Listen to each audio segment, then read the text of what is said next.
Allah Azza wa Jal in Surah Al-Kahf, a surah that we're supposed to recite every Friday, mentions 4 stories. And the third of these stories involves Musa alayhi salam, and it's the only time that the story has been mentioned. It's a very different part of his life, and it's a very personal journey. Most of the time when you read about Musa alayhi salam, it's either him directly speaking with Allah, or he's engaged with the Israelites, or he's challenging the Pharaoh, and it's a very public role or a leadership role. But in this particular story, it's very different from all the other things we learn about Musa alayhi salam. As a matter of fact, there are so many mysteries about this story, we don't even know exactly where to place this in his life. We know that it seems to have happened after they crossed the water, but exactly when historically and where he went, we don't know. And Allah chose not to tell us. But some things I want you to know about today for the purpose of this khutbah, my intention is not to actually tell you the entire story, but to highlight something Allah said within this profound account that Allah has mentioned. And that is that Allah Azza wa Jalla, in describing Musa alayhi salam, first of all, the most talked about prophet in the entire Quran. Nobody's mentioned by name more than Musa alayhi salam.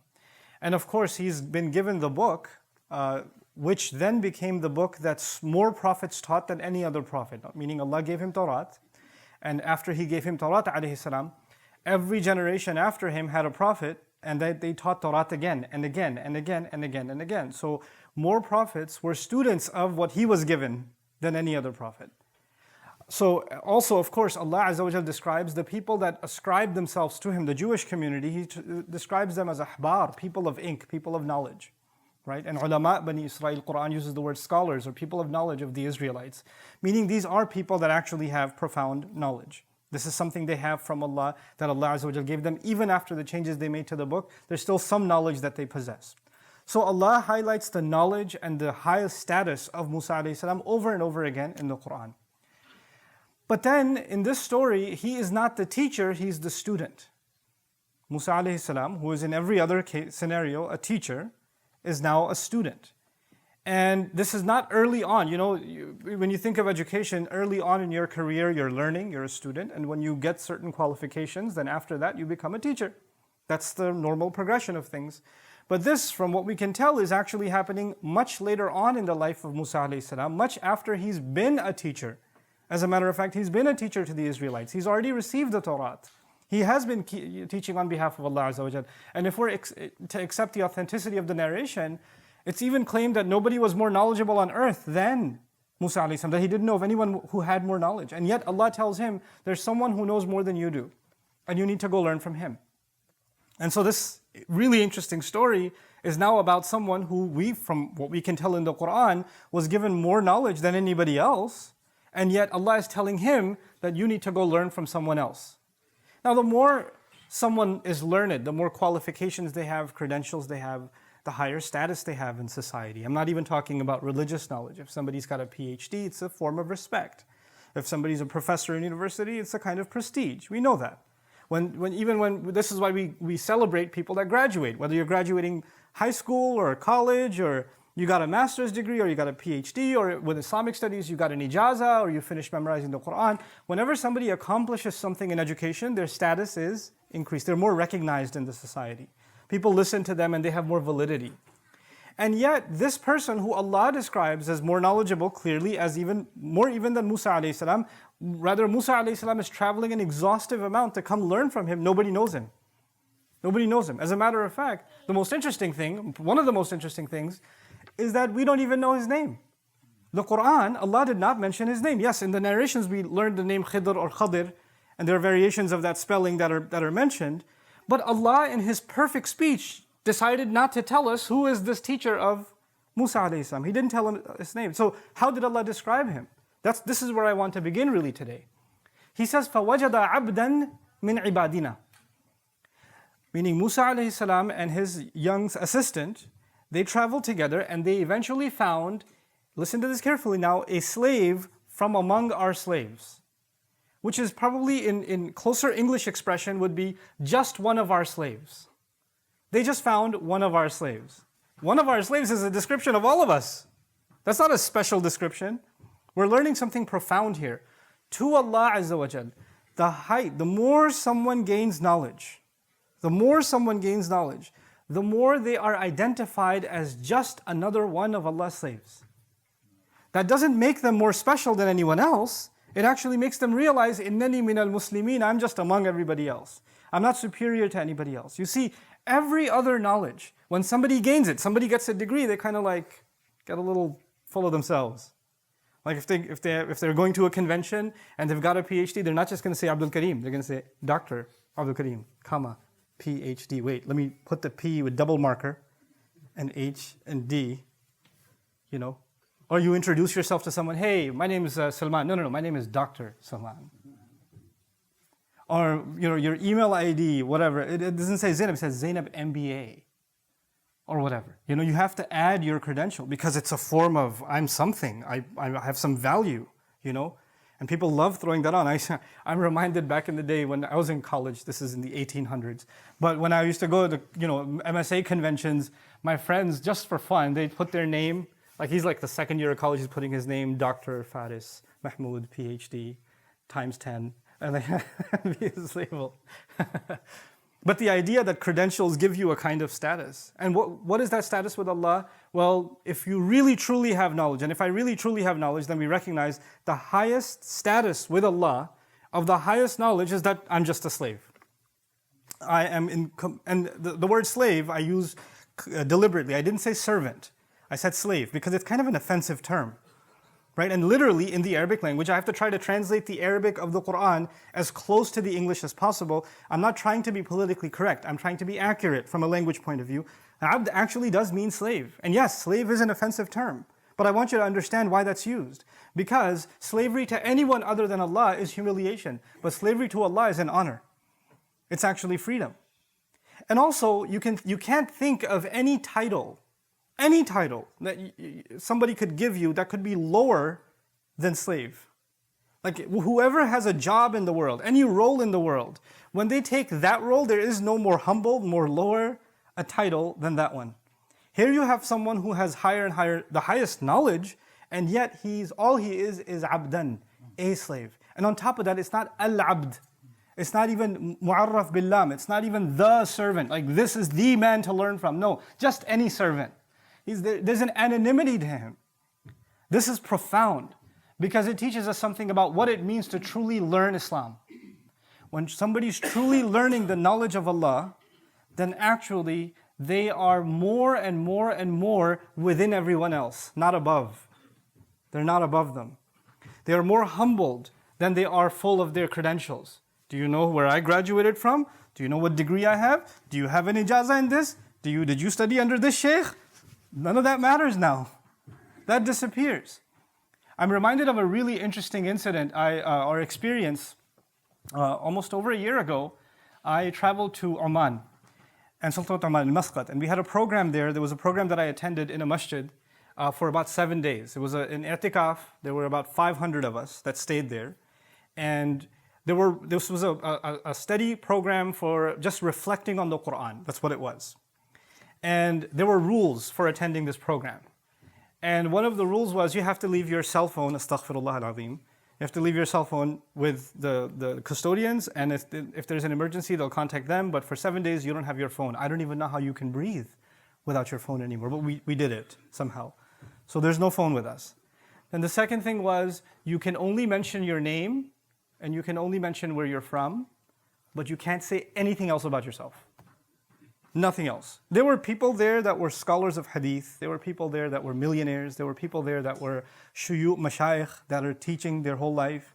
There were people there that own 2 camels and that's their entire life is taking care of those camels.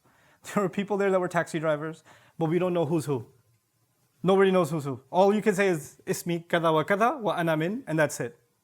That's all. And you don't say, this is how old I am, this is what I do for a living, this is what my job is. Nope, nothing.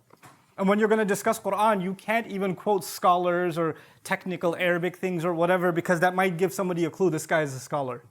So you can't talk like that. You have to keep everything basic. This is part of the rules, right? And the vast majority of the people that attended I was probably one of the only few that wasn't a scholar. Like there were scholars in this audience. But it was an exercise in humility. It was a profound exercise in humility for 7 days. Just to be abdan min ibadina. Just to be that. Just to be a servant from within our servants. You see, Shah Waliullah Dahlwi rahimahullah said something beautiful. It stuck with me since I heard it in my youth. He described somebody who has true knowledge. He said, when a tree bears fruit, its branch is lower. When the tree bears fruit, its branch is lower. The idea meaning if you've truly borne the fruit of knowledge, then there's a humility that impacts you. You come lower. You don't think of yourself as higher. When somebody's questioning you, criticizing you, in your head you're not processing, who are you to ask me? Excuse me, what do you know? Are you even on YouTube? You're going to ask me? That's not what's going on in your head. That's not what's going on in my head. This is the attitude of abdan min ibadina. Now, Musa alayhi salam was given ilmul kitab. He was given knowledge of revelation. This is the next part of what I want to share with you. Musa alayhi salam was given Tawrat, which is the word of Allah. It's the Quran of that time. It's actually even in one place in the Quran described as another Quran. This is what they were given. So it's that's the word of Allah that he's learned. So how is he going to learn something more profound or different from the word of Allah? He already learned the word of Allah. So how is he learning from someone else? You see, there are two kinds of knowledge. There's two kinds of knowledge. There's the knowledge of Allah's words, and there's knowledge of reality. This is what we're going to learn in the story. There's knowledge of Allah's words, and there's knowledge of reality. And just because somebody has learned, profoundly learned, and internalized the knowledge of Allah's words, that doesn't necessarily mean they've been able to truly understand the knowledge of what? Reality. Those are two different things. And the scholar that he's going to learn from, he's been given the other knowledge, the knowledge of reality. He's been given that kind of not knowledge of the book. The knowledge of the book is with Musa alayhi salam. And it's profound knowledge. It's the height of knowledge. But this is a different kind of knowledge. And that's the other reason I wanted to highlight, why is it that Allah Azza wa Jal mentions His humility so powerfully, and then adds, وَآتَيْنَاهُ رَحْمَةً مِنْ عِنْدِنَا وَعَلَّمْنَاهُ مِنْ لَدُنَّا عِلْمًا. Listen to this part carefully. The first thing is, he's just one of our slaves. That's it. He's just one of our slaves. The second thing is, Allah especially gave him a mercy. And then says, and we taught him especially from our behalf. Meaning, Allah taught him what could not have been taught to anybody else by anyone else. Especially to him, some knowledge was given of reality. He was able to see reality in a way that we can't see. This was something especially given to him. But the thing I want you to focus on is, Allah Azza wa Jal mentioned that He gave him mercy before He mentioned knowledge. Mercy first, knowledge second. آتَيْنَاهُ رَحْمَةً وَعَلَّمْنَاهُ مِنْ لَدُنَّا عِلْمًا. Why is that important, that Allah gave him mercy? That Allah especially granted him a mercy? You see, this is what's called ataf bayan in Arabic. There are some kinds of knowledge that if you have them, there is no greater mercy on you than that knowledge. Like if you know it, your life becomes easier. If you know it, you'll be happy. If you know it, your troubles will go away. What greater mercy that your heart is not going to be at unrest, that you're not going to be afraid anymore, you're not going to be sad anymore, you're not going to be disturbed anymore. You're constantly in a state of blessings because Allah has given you a mercy from Him. And what is that mercy? Some special kind of knowledge of reality. This is the knowledge that he's been given that becomes a mercy for him. Now, how does that operate? I'm not going to tell you the story, but I want you to now, when you go home and you recite the story and read something of the translation or commentary on the story, think about these things. Allah Azza wa Jal takes us along with this journey that Musa alayhi salam came to him and says, "Ala an tu'allimani mimma 'ullimta rushda." Can I follow you? Because you can teach me some of the things you've been taught. And the first thing he says to Musa alayhi salam is, you don't possess the right prerequisites. When you join a university, you have to have prerequisites. He says, the qualification that's needed is sabr. You don't have it. إِنَّكَ لَن تَسْتَطِيعَ مَعِيَ صَبْرًا. You're not capable of being patient. You're not capable of holding back with me. You're not going to be able to handle it. This is too tough of a program. Musa alayhi salam won't be able to handle it. He was able to handle Fir'aun. He was able to handle crossing the water. He was able to handle the Israelites. He's handled quite a bit. He's been able to handle people trying to kill him. And he says, you can't have sabr with me. And this is the same Musa alayhi salam who's telling the Israelites to have sabr. He's telling them when the armies of the Pharaoh are coming, إِلَّا مَعِيَ رَبِّي سَيَهْدِينَ. No, it's okay. My master is with me. He'll guide. This is the hero of Islam, the highlight of the Quran. And this man tells Musa alayhi salam, you don't have enough sabr for this. You can't handle it. Subhanallah. Just to even think about who's being said this to, this is being said to Musa alayhi salam, And so when he says that, of course, Musa alayhi salam says, no, satajiduni insha'Allah sabiran. It's a humble answer. He doesn't say, excuse me, You're going to tell me about sabr? Let me tell you my sabr experience. Here's my sabr resume. No, no, no. He says, inshallah, if Allah wills, you will find that I have sabr. If Allah wills. He doesn't even guarantee that about himself. Like, look, yes, I have a pretty decent track record with sabr, but that doesn't guarantee that I'll always have it. If Allah wills, I hope that I will meet that expectation. سَتَجِدُنِي إِنْ شَاءَ اللَّهُ صَابِرًا. I want to spend the last few minutes of this khutbah talking to you about this knowledge of reality and how the sabr of Musa alayhi salam was tested. And why that knowledge of reality becomes a mercy. I want you to think of it this way. Reality is two things. It's what you can see and what you cannot see. Right now, I can see you. I don't see the two angels on your sides. I don't see them. You understand that? But they're real. They're here. So there's a reality that we can see and there's a reality that we cannot see. When Laylatul Qadr happens, you look up at the sky. It's just the sky. But the unseen reality is the sky is completely covered with angels descending. تَنَزُّلُ الْمَلَائِكَ وَالْرُوحُ فِيهَا بِإِذْنِ رَبِّهِمْ مِنْ كُلِّ أَمْرٍ. That's an unseen reality. You understand? So there's a seen reality and there is an unseen reality. Now, this knowledge, what we see all the time, all of our opinions, our feelings, our thoughts are always impacted by what we see. Because that's what reality is to us, what you see on the news, what you experienced, what somebody said to you, what you felt. These are your realities. But there's another side to that reality. It's like a source code. It's like you see the front end of the app, but you don't see the code behind the app. There's a curtain, there's a veil Allah put. And Allah Azza wa Jal says on Judgment Day, فَكَشَفْنَا عَنْكَ غِطَاءَكَ فَبَصَرُكَ الْيَوْمَ حَدِيدٌ. That we are removing the curtain from you so you can see crystal clear now. Your vision is ironclad. In other words, now you don't just see what was visible. Now Allah is going to remove the veil and you can also see the unseen reality.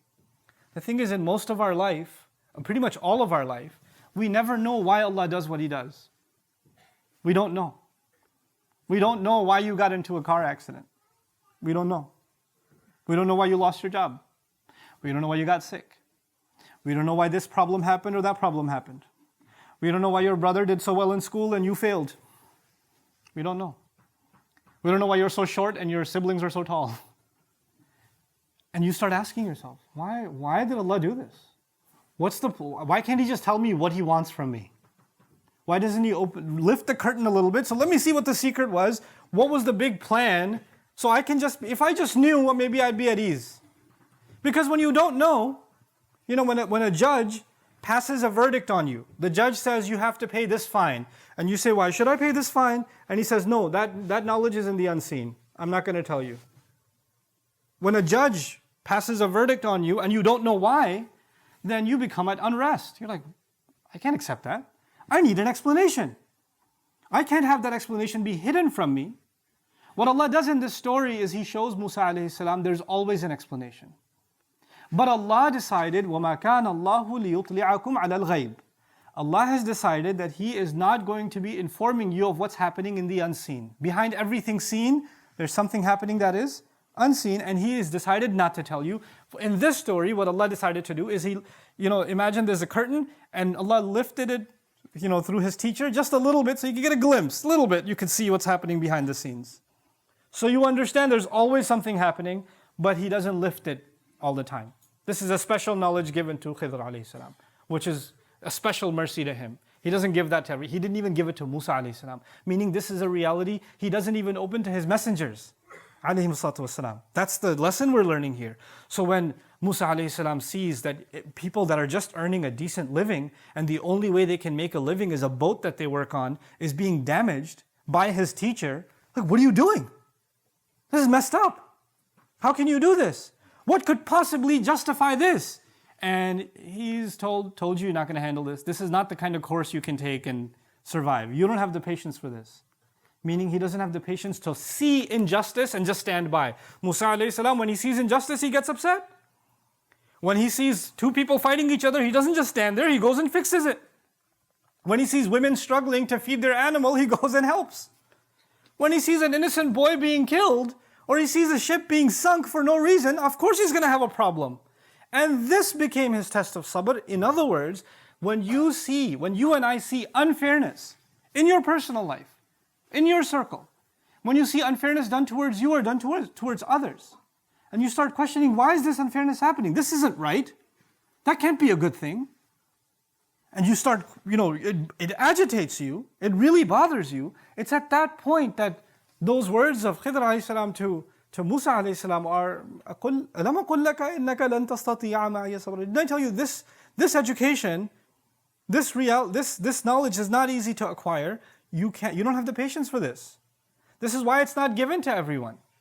You can't handle this. And he even made the statement, وَكَيْفَ تَصْبِرُ عَلَى مَا لَمْ تُحِطْ بِهِ خُبْرًا. How in the world can you be patient over something you have no knowledge or experience of? There's an experience of the unseen. Allah did not open up that experience to us. We can't possibly experience it. We have to be humble and just sit back and say, Allah knows and we don't know. Wallahu ya'lamu wa antum la ta'lamun. Allah knows and you don't know. Eventually, when Musa alayhi salam was taught, okay, these are the things you couldn't bear. This is what was really going on. This was Allah's plan behind each of the events that took place. When that's described, then actually we realize this is one of the most important parts of knowledge that if we don't humble ourselves to, if we truly don't humble ourselves to, then there's no point considering yourself and myself someone who wants to learn about Allah's deen. Let me say that again. When we give ourselves completely to Allah's plan, that means we've humbled ourselves before Allah. We've trusted our teacher, who is Allah, and we've trusted the road He's taken us on. Even if that road becomes uncomfortable, our trust in Him doesn't go away. And that's not easy to do. If that wasn't even easy to do for a messenger like Musa alayhi salam, وَكَلَّمَ اللَّهُ مُوسَى تَكْلِيمًا, the one who spoke to Allah directly, it wasn't even easy for him to do. That means it's not easy for you and me to do. This is one of the hardest things we have to do in life, is to actually be able to just be okay with Allah's plan.